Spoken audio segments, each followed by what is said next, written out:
자들은 찾아볼 수가 없어요. 그런데 여러분, 하나님께서는 우리에게 높아지고 싶은 본성을 주셨습니다.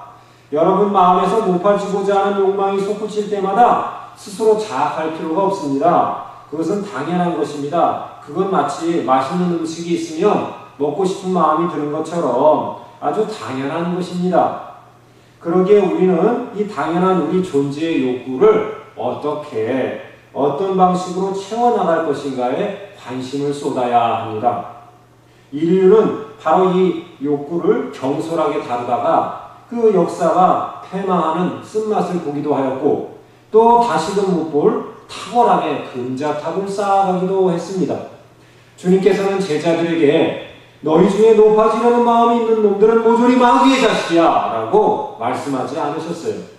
오히려 그러한 욕구를 어떻게 채워나갈 것인지를 알려주셨습니다. 진지하게 알려주셨습니다. 낮아지는 자, 남을 섬기는 자가 진정 높아지는 첩경이라고 말씀해 주셨습니다. 너희 중에 누구든지 크고자 하는 자는 섬기는 자가 되라 하신 그리스도의 교훈을 따름이 곧 그의 제자의 길을 걷는 삶인 것입니다. 예수 그리스도의 위대함은 그의 섬김과 낮아짐의 생활에서 찾아야 할 것입니다. 그렇다면 바로 이 참된 봉사, 즉 섬김이 무엇입니까? 이는 바로 타인의 유익을 구하는 이타적인 행동입니다. 이러한 이타적 행동으로서 타인을 향한 섬김의 기초는 늘 자신을 낮추는 겸손함에서부터 시작됩니다. 요한복음 13장 4절에 보면 예수님 자신이 제자들의 발을 씻기심으로 이 낮아지는 봉사자의 자세를 보여주고 계십니다. 남의 발까지도 씻어줄 수 있는 자발적인 행동, 대가를 요구하지 않는 봉사행위가 그리스도에게서 발견됩니다. 그런 의미에서 봉사는 바로 자기의 할 바를 다하고 이에 더불어 자발적으로 플러스 알파에 더하는 섬김을 하는 것이 바로 봉사요 섬김입니다. 그렇다면 여러분, 바로 이러한 봉사와 섬김을 우리는 왜 합니까? 왜 하나님께서는 우리로 하여금 남을 섬기게 하시는 걸까요? 여기에는 무엇보다도 이 섬김을 통하여 우리가 우리의 자아를 채워나갈 수 있기 때문입니다. 우리 인간은 원초적으로 태어나면서부터 이 공허함이 있습니다. 신적 공허함, 즉 천성적으로 이걸 체득을 하고 태어납니다. 이 땅에 사는 동안 이 공허함은 늘 우리를 그림자처럼 따라다닙니다.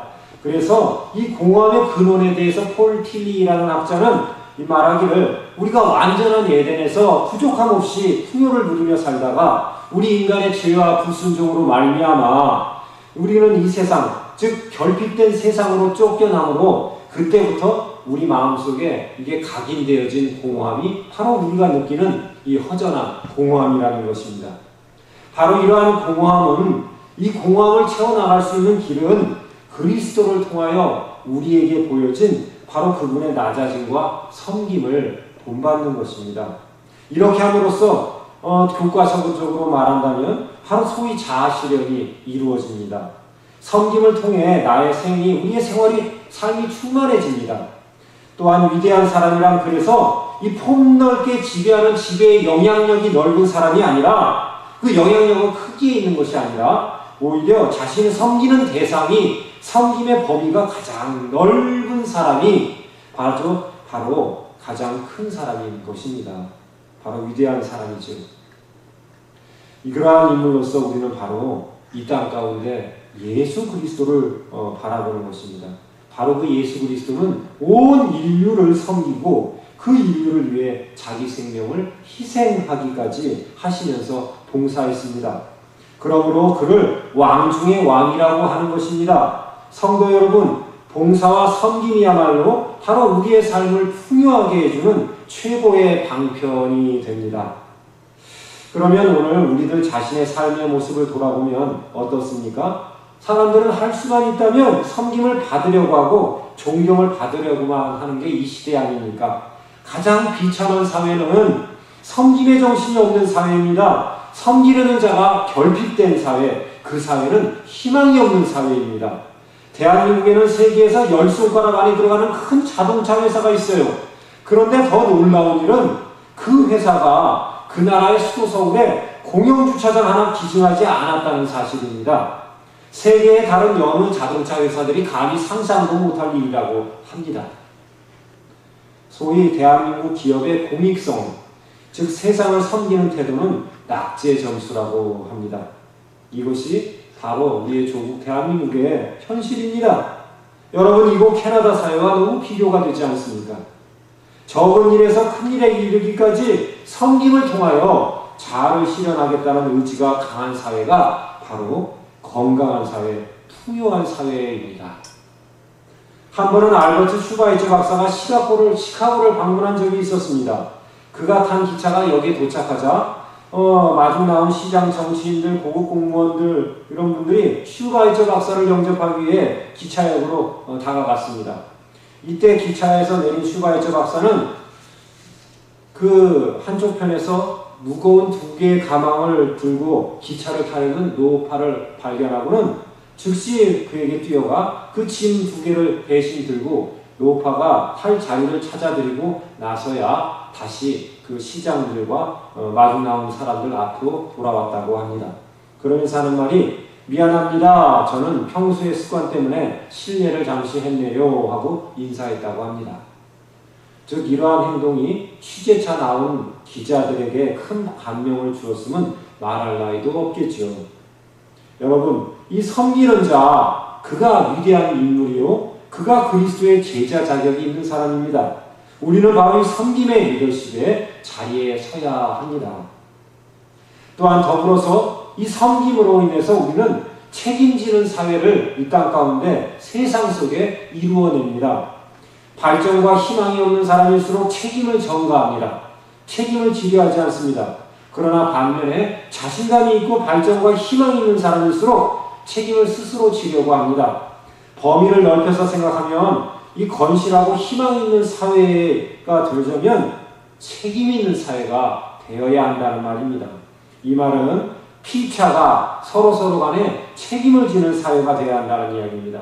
그래서 에밀 브루너라는 유명한 사람은 크리스천을 정의하기를, 이 크리스천은 책임자, 즉 쉽게 말해 책임을 질 줄 아는 사람들이라는 뜻이라고 합니다. 책임질 줄 아는 자아가 책임질 줄 아는 사회를 이루어 나가는 것입니다. 부모와 자식 간의 상호 책임, 제조업자와 소비자 간의 피차 책임, 노동자와 고용주 간의 상호 책임, 정치가와 국민 간의 책임 관계, 교인과 교인 간의 책임 관계의 문제를 생각해 보아야 합니다. 서로 책임져 주는 사람이 바로 크리스찬입니다. 예수 믿는 사람입니다.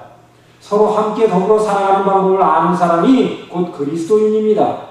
현대는 이 종적으로 위아래로 생기는 그런 사회가 아닙니다. 이제는 횡적으로 좌우로 사회가 형성되는 그런 세상입니다. 그래서 오늘날에는 제왕이 없어요. 그래서 직책이 다를 뿐 주종관계에 있는 시대가 아니라 모두가 다 평등한 시대입니다. 누가 섬김을 받고 누가 섬기는 그런 관계가 아니라 피차가 다 섬기는 사회입니다. 오늘 우리 사회의 병폐는 바로 정치도의 여러 면에서 누가 섬김을 받을 자이며 누가 섬기는 자인지를 이분법적으로 나누려 하는 데 있습니다. 누가 다스리는 자이며 누가 지배를 받는 자입니까? 우리 전체가 모두 예외 없이 서로 섬기는 자가 되어야 합니다. 섬김의 가치관, 섬김의 논리, 섬김의 윤리, 섬김의 정치, 섬김의 학문, 섬김의 신앙 원리가 바로 우리의 인격을 완성해야 할 것입니다. 이 섬김의 가치관은 그리스도인이 가져야 할 가장 근본적인 삶의 원리일 것입니다. 예수님은 이 33세의 생을 끝마치기까지 섬김의 삶을 사셨어요. 생명을 희생하여 인류를 구원하고 그리하기 위한 제물이 되기까지 섬김의 종의 모습으로 사셨습니다. 내 십자가를 지고 나를 따르라 하신 바로 이 말씀은 곧